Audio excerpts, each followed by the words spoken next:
मैं पुराने भूला मोहगांव पंचायत से निवासरत था, जो हमको यहाँ जमुनिया पंचायत में विस्थापित किया गया है। हम लोग माचागुड़ा डैम से पेंच प्रभावित किसान हैं। वहाँ खेती बाड़ी थी, सब कुछ था। अपन तो उस समय खुश ही खुश थे। पहले सब अपनी अपनी ज़मीन पर सब लोग अपना व्यवसाय करके, खेती व्यवसाय करके रोजी रोटी और परिवार का जीवन यापन चलाया करते थे। और आज ना बेटा को पढ़ा सकते, ना बेटी को पढ़ा सकते यहाँ पे। अब पैसे ही नहीं तो कहीं में पढ़ा। क्यों नहीं रहेगा? बच्चे पैदा कर रहे हैं तो अच्छी स्कूल में पढ़ाएं, अच्छे एजुकेशन से पास हो बच्चे, अच्छा भविष्य बनाएं और नौकरी पानी लगे, उनकी ड्यूटी पानी, अपन ये सोचते हैं। पर वो सुविधा तो यहाँ मिल नहीं रही ना। दूध क्षेत्र में सब चली गई सुविधा अपनी। 45-48 एकड़ जमीन थी आपकी। जी सर। 45-48। हाँ, तो हमारा संयुक्त परिवार हुआ करता था और वो जमीन पूरी हमारी डूब में चली गई। यहाँ आकर के पूरा ही मनोबल टूट गया, मान के चलना कि यहाँ जो सोचे कि अपनी अस्तित्व बचाने के लिए, अपनी इज्जत बचाने के लिए सिर्फ अपन अपनी ही खोली में रहो, बाहर मत निकलो। ये दुर्दशा है यहाँ की। हाँ, हमको सिर्फ 40 बाई 60 के प्लाट में ऐसे कैद कर दिए हैं सर कि हम उसमें ना जी पा रहे हैं और ना कुछ कर पा रहे हैं। डर लगता है यहाँ जीने के लिए। यहाँ ना पुलिस अपने सहयोग करती, कोई अधिकारी यहाँ सहयोग करने को तैयार नहीं है।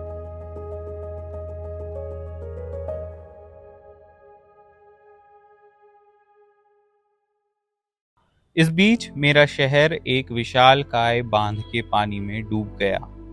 उसके बदले वैसा ही एक और शहर उठा दिया गया, लेकिन मैंने कहा यह वह नहीं है। मेरा शहर एक खालीपन है। मंगलेश डबराल। हम अभी छिंदवाड़ा जिला मुख्यालय से 30 से 35 किलोमीटर दूर भूला पुनर्वास स्थल में हैं।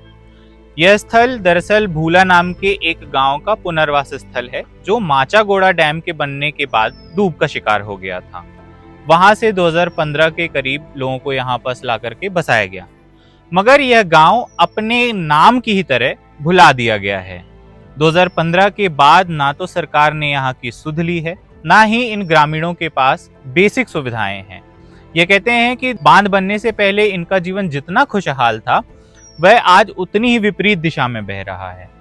बलराम चंद्रवंशी, नारायण चंद्रवंशी और संजू कहार, इन तीनों का पता एक ही है। ग्राम पंचायत भूला, तहसील छिंदवाड़ा, जिला छिंदवाड़ा। इसे गूगल मैप पर देखने का प्रयास करेंगे तो यह गांव फिलहाल पानी में डूबा हुआ नजर आएगा। उनका गांव पेंच डाइवर्जन प्रोजेक्ट में बने माचागोड़ा बांध के चलते डूब गया। उन्होंने 2015 में विस्थापित होकर के जिला मुख्यालय से लगभग 15 किलोमीटर दूर भूला पुनर्वास जमुनिया में आकर के एक नई जिंदगी शुरू की। पेंच डाइवर्जन प्रोजेक्ट की शुरुआत साल 1987-88 में की गई थी। इसका मुख्य उद्देश्य गोदावरी नदी की सहायक नदी पेंच के सब बेसिन से पानी को वैनगंगा नदी के सब बेसिन में डाइवर्ट करना था।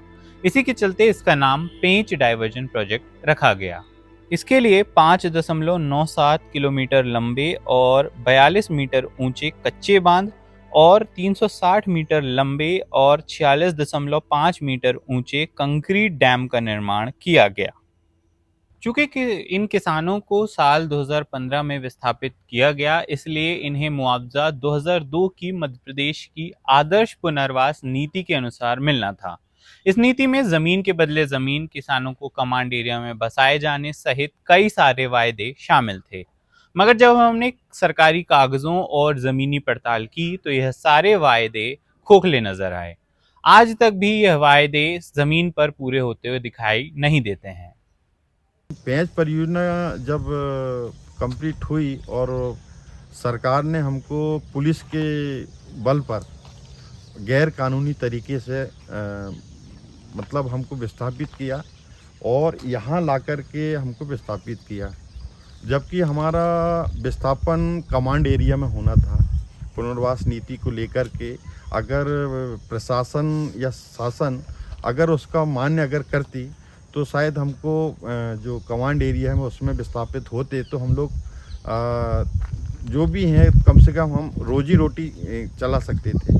लेकिन यहाँ ऐसी स्थिति बन गई है कि विस्थापन तो हुआ, विस्थापन में 40 बाई 60 का हमको पट्टा आवंटित किए और हमारे पास में वहाँ हर किसानों के पास में जानवर हुआ करते थे, उनको लाने के लिए भाड़ा भत्ता कुछ नहीं। यहाँ चारा चराने की जो गौठान बोलते हैं, चरोखर बोलते हैं, बांधने की, वो कोई सरकार ने पुनर्वास नीति के तहत में हमारी व्यवस्था नहीं की है। पेंच डाइवर्जन प्रोजेक्ट से कुल 6,502.68 हेक्टेयर जमीन डूब का शिकार हुई। इस परियोजना में कुल 35 गांव प्रभावित हुए, जिनमें से छिंदवाड़ा जिले के चौरई और छिंदवाड़ा तहसील के 4 गांव धनोरा, 12 बरियारी, भुतेरा और भूला मोह गांव पूरी तरीके से डूब गए। वहीं 13 गांव आंशिक रूप से प्रभावित हुए और 18 गांवों की केवल कृषि भूमि डूबी। हमारे परिवार में मेरी 18 एकड़ ज़मीन थी जो पूरी लगभग डूब में चली गई। हम 5 बहन भाई थे, 2 माँ बाप थे। तो इतना बड़ा परिवार था सर, जो पैसे मिला था वो सब बढ़ा चुके हैं और उसी से यहाँ मकान बनाए। सरकार की तो अनेक योजनाएं चलती थी, अनेक प्रलोभन दिए सरकार ने कि आपको एक परिवार को ड्यूटी देने के बोल दे गए थे, लेकिन वो ड्यूटी भी नहीं मिली। बहनों को पट्टा देने का था, वो भी नहीं मिला। हमको 3 भाई को पट्टा मिला, माँ को मिला, 2 बहनों को और पट्टा मिलना था, वो भी नहीं मिला। जबकि 2002 की नीति और जो राजस्व विभाग ने बताया था कि आपको जितना 18 साल के परिवार होंगे उनको बेरोजगारी भत्ता भी मिलना था, सरकार ने वो भी नहीं दी। जो 3 साल जो डूब से आए हम किसान को भी परिवहन भत्ता, माने किसान को ही मुआवजा देना था 3 साल की बैठी पेंशन। किसान जो विस्थापित हुए हैं, जो जगह छोड़कर, मकान छोड़कर जो अपनी आए हैं, जो डूब में गया है, वो 3 साल का परिवहन देना था गवर्नमेंट को, वो भी गवर्नमेंट ने हमको नहीं दी। विस्थापन ने इन ग्रामीणों का जीवन ऐसा पलटा कि 10 साल बाद भी इन्हें कोई किनारा दिखाई नहीं दे रहा। मैम, थोड़ा सा ये बताइए कि जो आप लोगों का विस्थापन हुआ है, आप लोग अपना घर छोड़ करके इधर आ गए। हाँ। जब आप उस घर में रहती थी तब आपका जीवन कैसा था, क्या यादें हैं, वो थोड़ा सा बताइए। उस घर बहुत पर। अच्छा था जीवन। वहाँ सारी चीज की सुविधा होती थी, यहाँ पर क्या सारी सुविधाएं हट गई है, इसलिए बहुत परेशानी हो रही है। वहाँ कैसी सुविधाएं? वहाँ सारे खेती बाड़ी थी, तो गल्ले की सुविधा, लकड़ी की सुविधा और ऐसी बहुत सी ऐसी सुविधा है जो हमको मिल जाए। सब्जी भाजी की सुविधा, पढ़ाई की सुविधा और मेडिकल की सुविधा, अपने इलाज पानी का। तो यहाँ बच्चों की पढ़ाई की बहुत दिक्कत हो रही है, इधर उधर पहुँचाना, सिंगोड़ी पहुँचाना, जामनिया पहुँचाना, बनगांव, छिंदवाड़ा पहुँचाना। कई बिना पढ़े रह जा रहे हैं, 5वीं पढ़ाई 8वीं पढ़ाई बंद कर दे रहे हैं पढ़ाने के बिना। क्या करें, सुविधा नहीं है तो रोक दे रहे हैं। खाने पीने की मोल ले लेके खाना पड़ रहा गल्ला। जैसे अपने तो किसानों के खेत थे तो खेत में काम करते थे, हमारे खेत से गल्ला हो जाता था, अब गल्ला नहीं हो रहा, मोल ले लेके खाना पड़ रहा है, महंगा का गल्ला। सब्जी भाजी बाजार थी तो बाजार से लाते थे, अब दूर दूर से लाना पड़ रहा है। यहाँ आकर के पूरा ही मनोबल टूट गया, मान के चलना कि यहाँ जो सोचे कि अपनी अस्तित्व बचाने के लिए, अपनी इज्जत बचाने के लिए सिर्फ अपन अपनी ही खोली में रहो, बाहर मत निकलो, ये दुर्दशा है यहाँ की। सबसे विडंबनापूर्ण बात यह है कि जिन ग्रामीणों को पानी के लिए विस्थापित किया गया, डैम के लिए विस्थापित किया गया, आज उन्हीं को अपनी दैनिक जरूरत के लिए भी पानी पाने के लिए संघर्ष करना पड़ता है। पानी कितना दूर से लाना पड़ता है? दूर से लाना पड़ता, वो खेतों में, जैसे कहीं खेतों में कुआं वगैरह है तो लाना पड़ता उधर से। अब प्यासे थोड़ी रहेंगे, कहीं से भी तो थोड़ा बहुत लाना ही पड़ेगा सर। कब पानी की समस्या सबसे ज्यादा होती है? जैसे लाइट बंद हो जाती है, बारिश में तूफान आया, बारिश हुई ज्यादा, खंबे अम्बे गिर गए, लाइट कट गई, कुछ हो गए, मीटर जल गए तो नल आना बंद हो जाता है। हाँ, बिल नहीं पड़ता है, बिल नहीं पटा तो अभी कई बार लाइट कट गई। गर्मी में परेशानी होती बहुत ज्यादा। जिन महिलाओं ने अपने खेतों में गैर वेतनिक काम करते हुए जिंदगी गुजार दी, उसके डूबने पर कितना मुआवजा मिला? 10 साल बाद भी इसका जवाब यह महिलाएं नहीं जानती हैं। नहीं तो 5 एकड़ है थी, दो भाई है ना हमारे घर के पति ना हूँ, तो आधी आधी मिली दोनों के, आधे में भी, आधे में आधी डूब गई। अच्छा, आधी डूब गई। हाँ, तो और कितने गुना मुआवजा दिए बोलत रहा, वो मुआवजा भी नहीं मिले। कितना मिला? अब पता नहीं, अब सियाने को पता हुआ। और नहीं पता? नहीं, हम बहू बेटी है ना, बहू बेटी को कुछ नहीं हाँ। बताते? तब उनके दोनों भाई के बीच में मिली है ना। हाँ। तो आप कोई पूछते नहीं थे कि कितना मुआवजा मिला, क्या? अब दोनों भाई ने बांटला हुए, उनके वहां से निकल गई हुआ है। पुनर्वास और खासतौर पे महिलाओं की स्थिति पर जब हमने सरकारी अधिकारी से बात की तो सुनिए उन्होंने क्या कहा।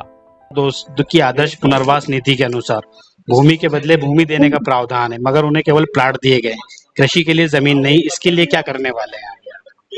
देखिए, प्रावधान बहुत तरह के होते हैं, बट जितना गवर्नमेंट के उसमें होता है पावर में, उतना ही कर पाती है। ठीक है, जी तो जमीन के बदले जमीन कहीं नहीं दी गई है पूरे एमपी में। एमपी का तो जहाँ तक हमको पता है इन किसी किसानों प्रोजेक्ट में नहीं दी गई है। जी इन किसानों को कमांड एरिया में जमीन देने का कोई प्रस्ताव है क्या मैम? अभी फिलहाल तो नहीं है। और पुनर्वास में महिलाओं को स्पेशल पट्टे पैकेज ऑलरेडी दिया जा चुका है, यदि आपको पता हो तो। जी पुनर्वास में महिलाओं को पट्टे नहीं दिए गए हैं, जबकि 2002 की नीति के अनुसार हर देखिए, अब व्यक्ति मैं इतने जो सारे 18 साल सवालों से का भी ऊपर है उसे जवाब पट्टा नहीं दे मिलना था। पाऊंगी। आप इतने क्या सारे कहेंगे सवालों इस का पर मैम?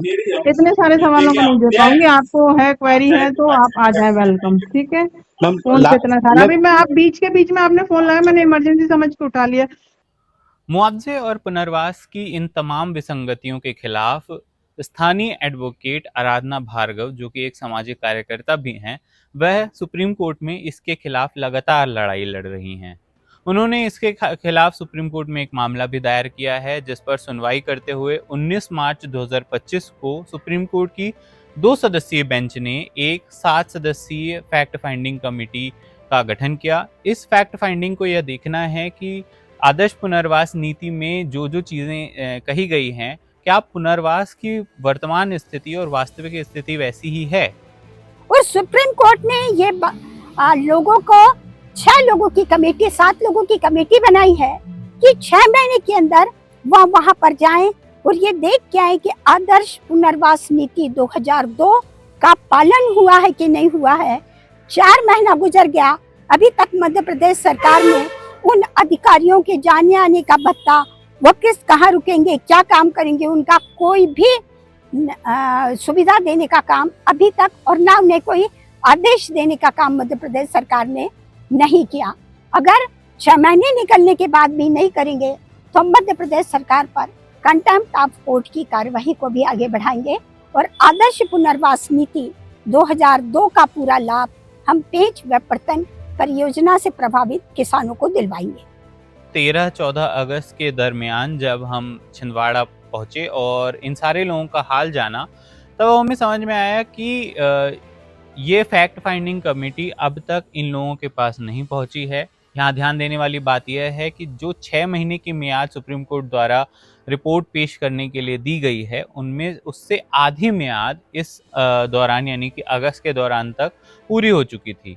ये लोग हर रोज कुछ कुछ दिनों में अपने कागज उलटते पलटते रहते हैं, साथ इकट्ठा होते हैं और बातचीत करते हैं, क्योंकि इनके मन में एक ही आश है कि कभी न कभी तो सरकार इनका हाल जरूर लेगी। छिंदवाड़ा से ग्राउंड रिपोर्ट के लिए शिशिर अग्रवाल और राजीव त्यागी की रिपोर्ट।